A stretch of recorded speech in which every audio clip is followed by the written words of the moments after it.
Nous sommes mercredi 30 janvier. Mesdames, Messieurs, bonjour et bienvenue aux informations. L'Afrique et la communauté internationale ont manifesté leur solidarité hier à Addis Abeba en faveur de notre pays.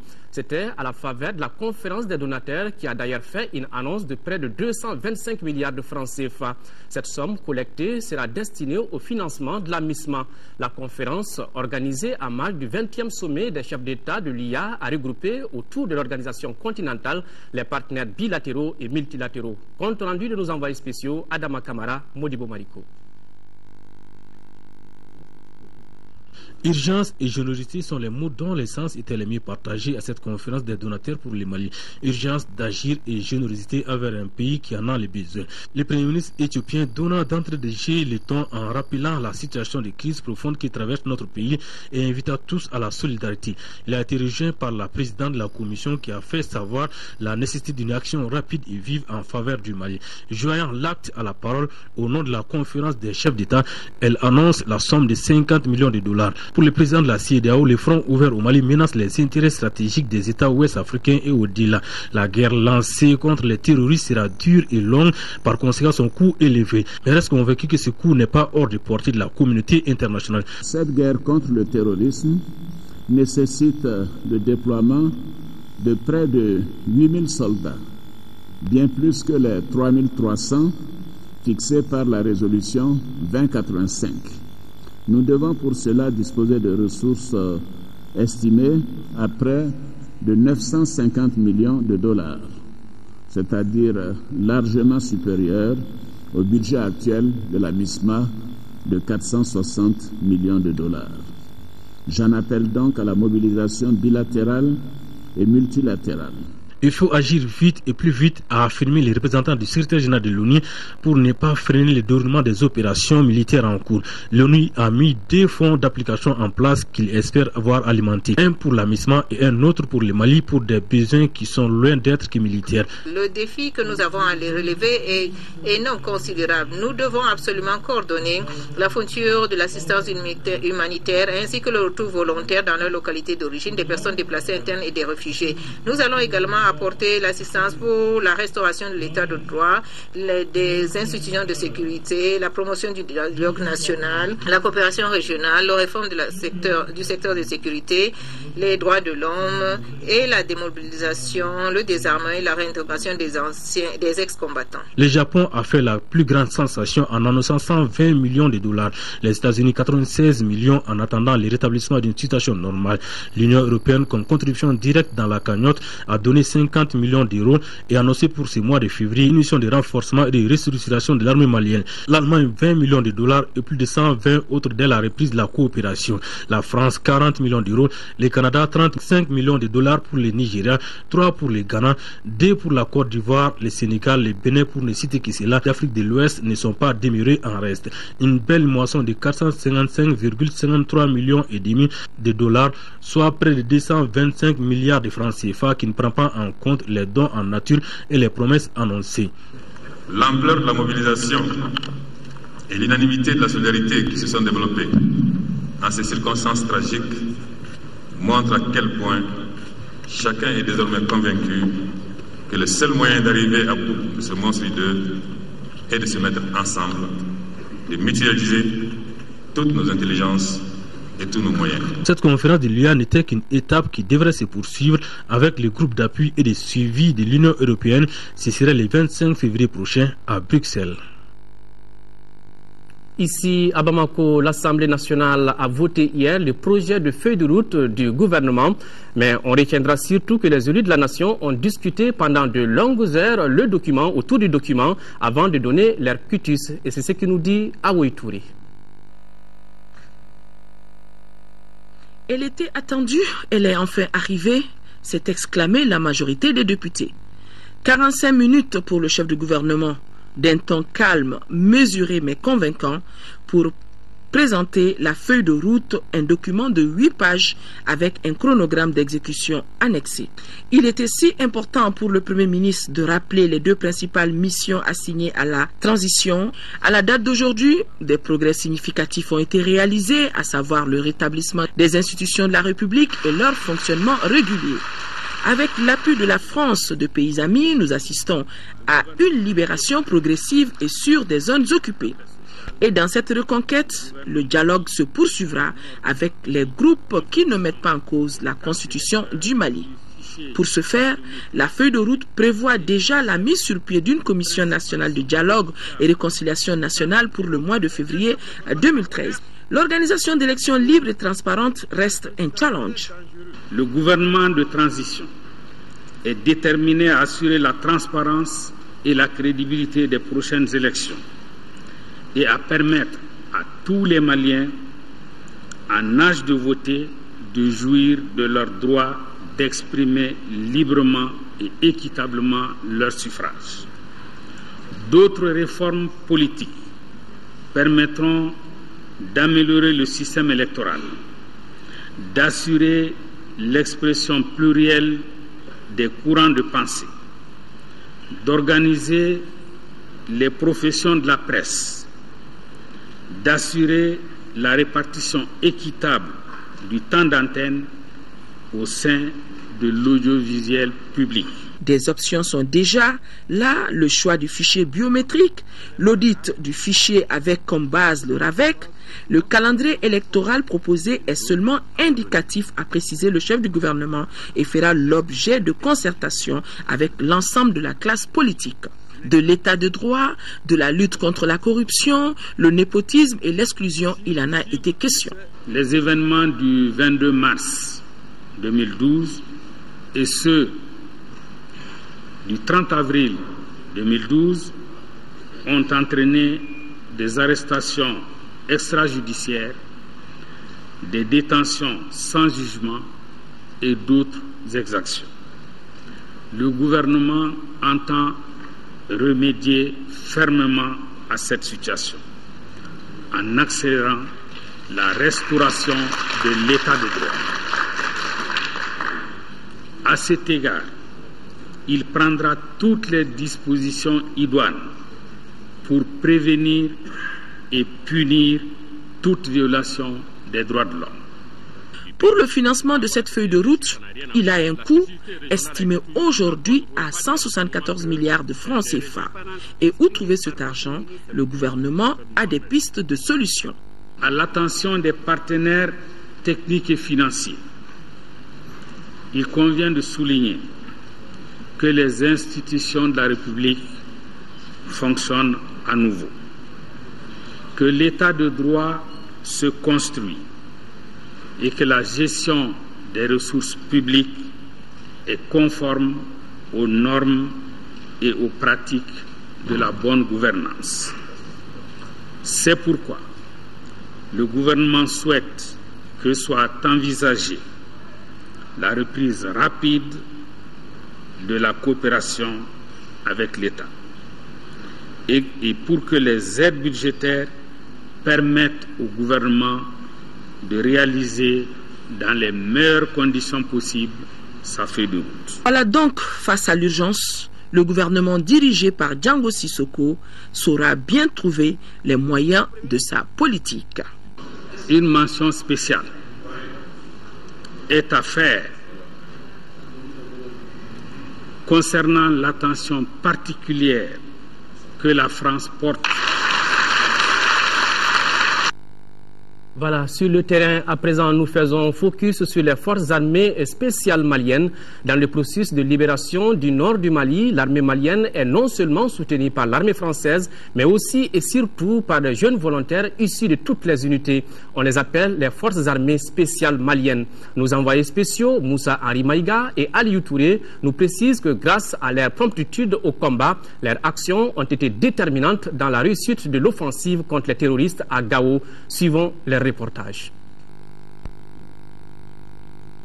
Ce groupe de commandos volontaires qui a été une initiative de création du commandant des forces depuis le repli de Gao selon ses dires, depuis sur le pont de Gao en train de se replier, il a pensé à ce phénomène de force spéciale. On les appelle les forces spéciales de l'armée malienne, un corps d'élite exceptionnel composé de plusieurs corps de l'armée, fait de jeunes soldats et sous le commandement de jeunes officiers. Leur entrée en scène a été très déterminante dans les combats de Konna à Gao et dans la déroute des terroristes en passant par Douanza, Ombori et Gossi. Ce groupe est constitué exclusivement de volontaires d'armes et de grades diverses. Ils viennent de toutes les armes, infanterie, armée ABC, garde nationale, armée de l'air. Et ils sont les premiers à prendre contact avec l'ennemi. Une fois qu'ils ont contact avec l'ennemi, quand ils ont besoin de l'appui-feu de l'artillerie, ils nous donnent les coordonnées nécessaires et on envoie le feu devant eux pour pouvoir faciliter leur manœuvre. Bon, le BM21, c'est une arme assez puissante, c'est celle-là, qui, comme vous voyez là, qui peut tirer une roquette de 40 roquettes en 20 secondes. Donc chaque roquette laboure à peu près 400 mètres carrés, à peu près 4 hectares. Donc vous imaginez à peu près la puissance d'effet d'une salle. Et c'est ça que vous avez envoyé contre les terroristes à Konna? Oui, c'est fait, c'est fait. Nous avons envoyé, le résultat était vraiment positif. Ça a permis à nous avons envoyé à peu près jusqu'à une soixantaine. Ils ont été surpris par la puissance de feu de ces BM21 et notamment aussi par l'intervention de l'aviation. Donc ça a permis à nos troupes de récupérer un certain nombre de véhicules. Aujourd'hui à Gao, nous sommes prépositionnés au niveau du pont avec les éléments de la garde républicaine. La garde républicaine sécurise les ponts. Nous sommes là pour apporter des feux aux 4 coins de la ville si besoin est. Nous sommes ici sous le pont de Wabaria, sous haute surveillance française, le centre nerveux de désenclavement des régions du Nord. Et là, grâce à la promptitude et à la force d'anticipation de l'armée française et des forces spéciales du Mali, Gao a été sauvé vendredi dernier. Et pour cause, voilà la charge explosive montée par les terroristes islamistes et djihadistes pour faire exploser le pont de Wabaria, ce pour faire empêcher à l'armée malienne d'accéder à Gao. Ça, c'était destiné effectivement pour faire sauter ce pont et d'empêcher l'arrivée des forces armées. Effectivement, c'est ce qu'on a découvert ici. Il s'agit de mettre la poudre, la charge nécessaire pour faire, c'est artisanal, ils ne calculent pas. Mais ils connaissent, étant des terroristes, ils connaissent la charge qui peut faire exploser un pont. La mission se poursuit. Le moral est toujours haut et ne saurait fléchir en aucun cas. La patrie ou la mort, nous vaincrons.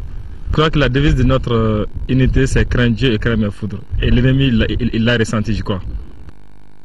Heureusement, le pont de Wabaria est debout.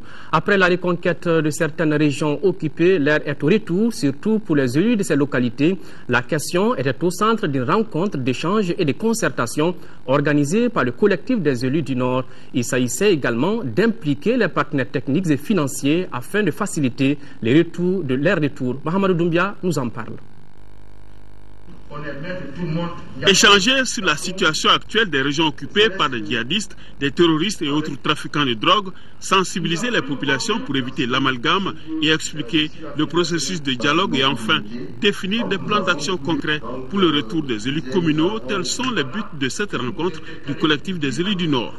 Au regard des pertes subies par l'ennemi depuis le déclenchement de l'opération Serval, la libération totale de notre territoire national s'annonce très prochaine.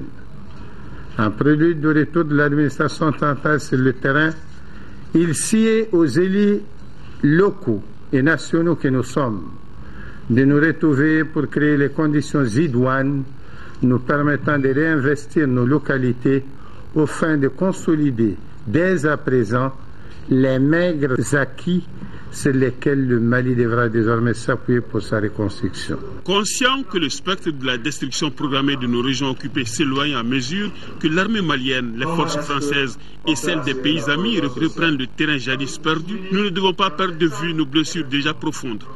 Concernant le MNLA, moi je trouve que c'est trop tôt de pouvoir en parler. L'action que le gouvernement du Mali, la France et la communauté internationale ont commencé doit continuer, et quand on aura conquis tous les territoires, on pourra discuter avec qui? Avec celui qui est prêt à discuter dans le cadre de l'intégrité du territoire, dans un Mali un et indivisible et laïque, sans les armes, sans aucune pression. Ce n'est pas très tôt parce que les rebelles qui sont cachés parmi les populations les connaissent. Entre nous, on se connaît. Et justement, c'est pour aider les militaires, c'est pour aider l'armée malienne à dénicher tout ce qui peuvent tenter de se dissimuler dans la population. Entre nous, nous avons vécu sur ce territoire, donc on se connaît, nous savons ceux qui ont pris les armes. En attendant la libération complète des territoires occupés, négocier avec des quelconques terroristes caméléons sans identité fixe est un leurre. Pire, il faut éviter le retour à la case départ. Collecte de fonds, dont de sang et prières sont entre autres les faits marquants du lancement du programme d'activité 2012-2013 du Comité national de l'Association des groupements des églises du Mali. Le programme dont il est question est intitulé Actes citoyens de la jeunesse chrétienne. Reportage Fademba Keïta. Ces prières dans la communion, suivies de collecte de fonds et de dons de sang, constituent des gestes citoyens manifestés par les jeunes chrétiens de l'Association des groupements d'églises et missions protestantes évangéliques au Mali. Des gestes qui marquent le coup d'envoi du programme d'activité 2012-2013 intitulé Actes citoyens de la jeunesse chrétienne. Les initiateurs, à l'instar des autres citoyens, contribuent ainsi aux efforts de libération du septentrion de notre pays. Ça s'inscrit bien sûr dans le cadre de l'acte citoyen, aux recommandations de la parole de Dieu qui est la Bible, qui nous dit que la foi sans les actes est vaine. Le Comité national de la jeunesse de l'AGPM lance également le même appel à tous les jeunes, leur demandant de multiplier et d'accomplir avec enthousiasme l'acte citoyen. Ce week-end spirituel, pas comme les autres, se caractérise par des moments d'intenses implorations du Seigneur en faveur des soldats tombés au front et des blessés de guerre. Le message que j'ai, c'est un message d'exhortation, un message d'encouragement, parce que ça vient en application des recommandations données par le président de la République, à l'instar d'autres qui ont prié pour le Mali. Je voudrais me réjouir cet après-midi de toutes les prières qui vont être dites ici, qui vont être entendues par notre Dieu, grâce auquel Dieu, notre pays, va être libéré. Environ 270 000 francs CFA ont été collectés sur place en attendant d'autres contributions financières des jeunes de chaque église évangélique du Mali. Au terme de la campagne, les jeunes chrétiens entendent remettre au Centre national de transfusion sanguine plus de 1000 poches de sang.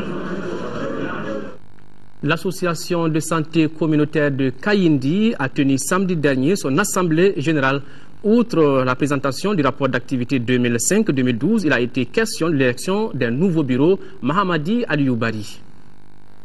C'est dans un centre de santé communautaire de Kayindi rempli de monde qu'a lieu cette présentation du rapport d'activité 2005-2012 de l'association de santé communautaire aux autorités locales et sanitaires du cercle de Kaï.